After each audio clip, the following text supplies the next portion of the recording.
C'est quand même drôle les amis, que pendant mon débrief entre l'Espagne et la Norvège du coup l'autre jour, j'ai énuméré un par un quasiment la plupart voire tous les défauts de l'équipe d'Espagne actuelle.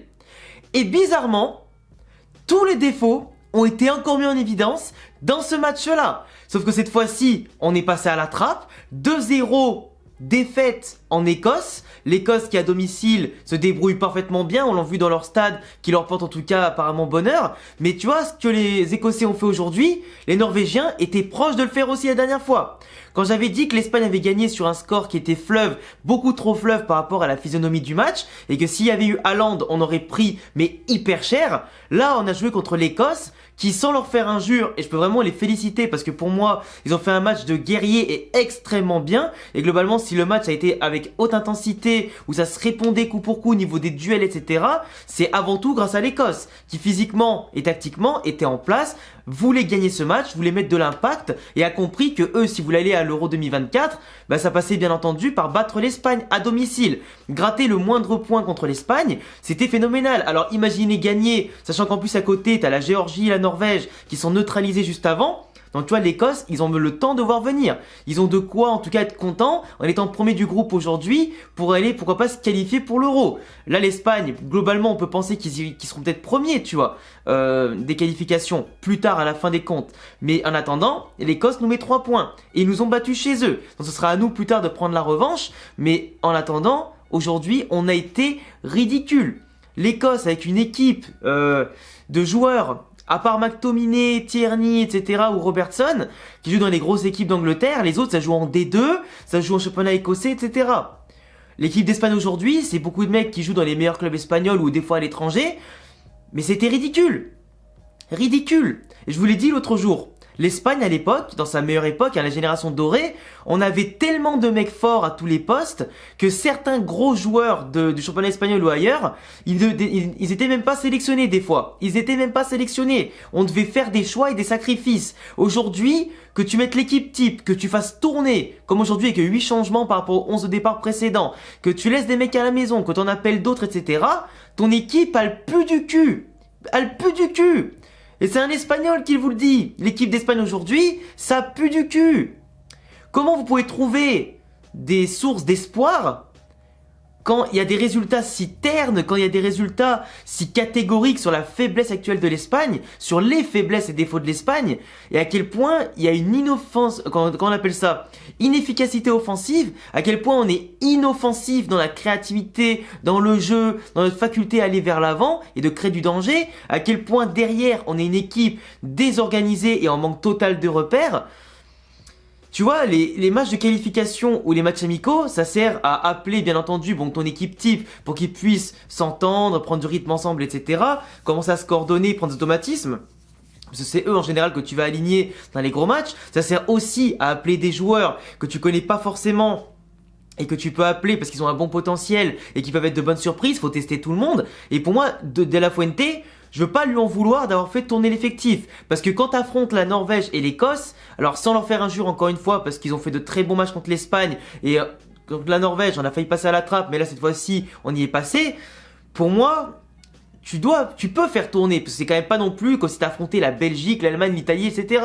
T'as pas besoin de ton équipe type pour affronter ces équipes-là. Si tes remplaçants en Espagne n'arrivent pas à gagner contre l'Écosse, où sa moitié de ses joueurs, c'est 3/4 de ses joueurs, jouent en D2 anglaise, dans les petits clubs ou en Écosse, frérot, c'est qu'on n'a pas le niveau. L'Espagne n'a pas le niveau de jouer l'Euro 2024, la Coupe du Monde 2026 contre les meilleures équipes. On finira jamais en quart ou en demi-finale. Sauf si d'un seul coup on se met d'ici là, d'ici un an, à trouver à des automatismes un jeu de ouf, décisif, etc.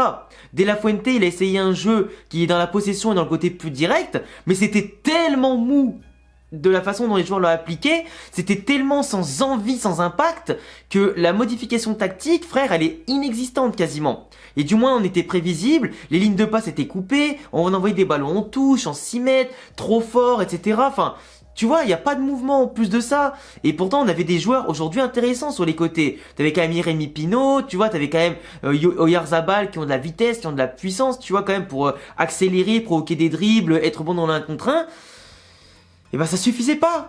Parce qu'on avait des blocs qui étaient mal positionnés, on était là, on savait plus trop quoi faire. Dès que l'Écosse, ils nous prenaient à la gorge avec un bon pressing et qu'ils nous attaquaient, c'est eux qui avaient les meilleures occasions. Du coup, on reculait de ouf, il fallait balancer devant, on trouvait personne. Tu vois, l'Écosse, ils nous ont coupé toute opportunité. Sur les coups de pied arrêtés, ils nous dominaient physiquement, que ce soit défensivement ou offensivement, on avait très peu l'occasion, c'est même nous, on galérait des fois à les repousser quand c'était dans notre camp, et dans leur camp, on n'en touchait pas une. Sur les centres ou les coups de pied arrêtés, mais laisse tomber. Eux, leur défense, elle était bien compacte, ils avaient tout ce qu'il fallait, en tout cas pour nous annihiler. Mais là, l'équipe d'Espagne, c'est une équipe, je te dis, qui n'a pas d'idée, qui paraît ne pas avoir de solution. Et pour moi, c'est encore une fois, c'est pas parce que tu as changé 8 joueurs par rapport à là, au match d'avant, que ça y est, t'es perdu. Oui, les joueurs manquent d'automatisme parce que l'Écosse, ils ont pas l'habitude, je pense, de changer de joueurs autant que nous, parce qu'ils ont pas non plus autant de joueurs dans l'élite que nous. Ça, c'est clair et net. Mais là, en Espagne, pourtant, il y a du talent individuel, mais collectivement, il y a rien qui s'associe. Il y a rien qui s'associe. Et tu n'as aucune mayonnaise qui prend, t'as aucun, je sais pas, jeu huilé, c'est catastrophique. C'est catastrophique. Les erreurs sur les buts, Pedro Porro, qui pourtant a un bon potentiel, il glisse tout seul. Personne n'est là au cas où en retrait pour prendre le ballon. Si jamais il y a un mec qui rattrape le ballon, s'il y a un truc dévié ou quoi, on se la dévie encore dans notre propre cage, c'est but. Le deuxième but, Carvajal qui rentre en deuxième mi-temps, qui à l'instar de ce qu'il fait avec le Real cette saison, est catastrophique. Il se fait manger par Tierney au duel. En plus de base, c'était lui qui avait le ballon, il fait une mauvaise passe, il la récupère pas, il se fait bouffer, centre en retrait, encore une fois mal dégagé, ça revient sur qui? McTominay qui claque un doublé. Le mec, il est hyper en forme côté Manchester, et là avec l'Écosse, il est encore plus en forme en dessous de ça, parce qu'il met déjà 2 doublés de suite en 2 matchs. C'est ouf, c'est ouf. Et là, t'as beau faire rentrer des Yago Aspas qui a été nul à chier dans ses sélections, et pourtant je milite souvent pour lui parce qu'il a le niveau d'aller en sélection et tout ça. Il a rien prouvé en 2 matchs. Tu me fais rentrer des Borja Iglesias vers la fin du match, mais bon, il est transparent. Tu me fais rentrer Gavi, ok, ça apporte de la hargne, mais Gavi contre une équipe hargneuse et plus physique, il le fallait maintenant parce que tu vois, pour répondre à un défi physique, il faut quelqu'un qui va au charbon. Là, on avait des profils de mecs qui étaient trop tranquilles, qui allaient pas beaucoup, ou du moins qui enlevaient le pied au dernier moment, ou qui avaient pas envie de se frotter à eux. Bah tu vois, c'était bizarre. Et l'équipe d'Espagne, par ce déficit physique, peut perdre beaucoup. Et en plus, si t'as pas des petits génies qui savent faire des super passes, on avait pourtant Ceballos qui trouvait des passes incroyables, mais t'as aucun attaquant de classe mondiale dans l'effectif qui profite des bons espaces, des bons appels et des bonnes passes. Globalement, à tous les niveaux, ça va pas. T'as des défenseurs, on aurait pu au moins mettre Nacho et Aymeric Laporte en défense centrale, parce que voilà, faut quand même apporter une base solide. Tu veux faire tourner tout le reste, pas de souci, mais au moins assure que le milieu de terrain, globalement, avec Rodri qui était présent et Merino et les défenseurs, qui ont au moins une base solide, que tu peux avoir de l'expérience et après tu fais tourner petit à petit, suivant le score, tu vois. Mais c'est vrai que David Garcia, par exemple, qui joue à Osasuna, c'est pas ouf. Déjà qu'on se prive de Pau Torres, par exemple, qui est incroyable, et on met lui. Tu vois, en fait, j'en perds mes mots. J'en perds mes mots parce que les joueurs qu'on appelle, pourtant qui sont bons avec de l'expérience ou d'autres qui sont peut-être nouveaux, n'ont pas saisi l'opportunité. Rossellou, il a mis un doublé l'autre jour, là, il n'a pas pu être trouvé par de bonnes passes ou quoi. Il a eu quelques opportunités, ça n'a pas été fructifiant. Mais l'Espagne aujourd'hui, ouais, manque de solutions, manque d'envie surtout. Et j'ai l'impression que certains joueurs se sont crus trop beaux aussi en arrivant là. Il faut comprendre que les titulaires et les remplaçants, il y a personne qui a sa place assurée aujourd'hui en équipe d'Espagne. Faut faut mouiller le maillot, faut vendre son âme et son corps et son cœur sur le terrain. Et malheureusement, l'équipe d'Espagne n'a pas ce niveau d'intensité athlétique, technique, d'envie, de motivation pour aller loin quelque part. Et déjà, si tu travailles mal dans les périodes de qualification, qui ne seront pas si faciles que ça, malgré ce que certains peuvent dire sur le papier, bah, tu vois, qu'on va mal préparer la Ligue des Nations, on a le Final Four à jouer en juin, on va mal préparer l'Euro 2024 si on arrive à se qualifier, et je peux vous dire que ça va être un fiasco. Un fiasco, l'équipe d'Espagne, générationnellement, on a un trou. On a un trou générationnel, et je sais pas comment on va le combler. Il y a des joueurs, il y a une formule, il y a des joueurs qui se connaissaient quand ils ont joué ensemble en U23, tout ça chez les espoirs, ils ont gagné beaucoup de titres, ils ont fait en tout cas de belles prestats, mais aujourd'hui qui sont en équipe nationale, en pro, chez les A, ils font n'importe quoi. Et j'espère que d'ici là, il y aura d'autres joueurs qui vont toquer à la porte, que De La Fuente va trouver la formule, que certains joueurs seront bien installés, mais si on arrive à un moment donné, on peut plus faire tourner, on peut pas donner la confiance à tout le monde, bah on va être très limité dans les options, déjà qu'on l'est déjà, on est très prévisible, on n'a pas d'ailier, pas d'attaquant, une défense pas ouf, on a des milieux de terrain non plus, c'est pas des génies, même s'il manquait des Pedri, qu'il manquait des Asensio, etc., qu'on fait pas confiance à Fabian Ruiz, qui pourtant est impressionnant aussi en club, en tout cas moi je l'aime beaucoup ce joueur. Tu vois, pour moi, il y a aussi des choix de joueurs qui sont pas bons, des choix de changement aussi qui n'ont pas été bons. Et De La Fuente, frérot, C'est pas que sa faute, hein. Mais après, faut faire avec le matériel que t'as à disposition.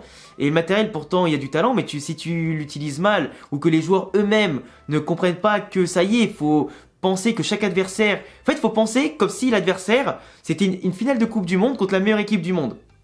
Et t'as l'impression, contre la Norvège et l'Écosse, que c'était des balades du dimanche pour l'Espagne. Eh ben... on l'a pas regretté l'autre jour, on l'a regretté aujourd'hui. T'as tendu la joue, on a été gentil avec toi, tu l'attends une deuxième fois, on t'a claqué. Alors qu'avec une telle prestation de merde, tu baisses juste la tête, tu fermes ta gueule, tu dis pardon, désolé, tu t'en vas, et la prochaine fois que tu reviens, là tu mouilles le maillot. Et moi l'équipe d'Espagne, franchement là, je suis trop déçu. Je suis déçu, et déjà l'autre jour, certains me disaient mais t'abuses, etc. de dire tout ça. Mais oui, mais les gars, moi je le vois, on a un jeu stérile, une bonne possession, etc. Mais on gagne pas beaucoup de mètres sur le terrain, on n'arrive pas à se créer du danger, on tire moins que nos adversaires, on subit énormément, on laisse des boulevards derrière et après on se plaint quand Kepa il doit aller chercher le ballon, vous font défiler plusieurs fois. C'est comme ça les gars, je vous dis l'Espagne je la connais par cœur. C'est à la fin c'est redondant, mais je la connais par cœur. J'avais déjà fait ce constat là pendant la Coupe du Monde. Et aujourd'hui je le refais encore, et je le referai encore la prochaine fois, vous verrez. Et en espérant que la prochaine fois, le trophée de la Ligue des Nations, on le soulève. Et vu comment on joue, mais on va se faire ridiculiser. Ridiculiser. Je me rappelle plus qui est qualifié aussi contre nous.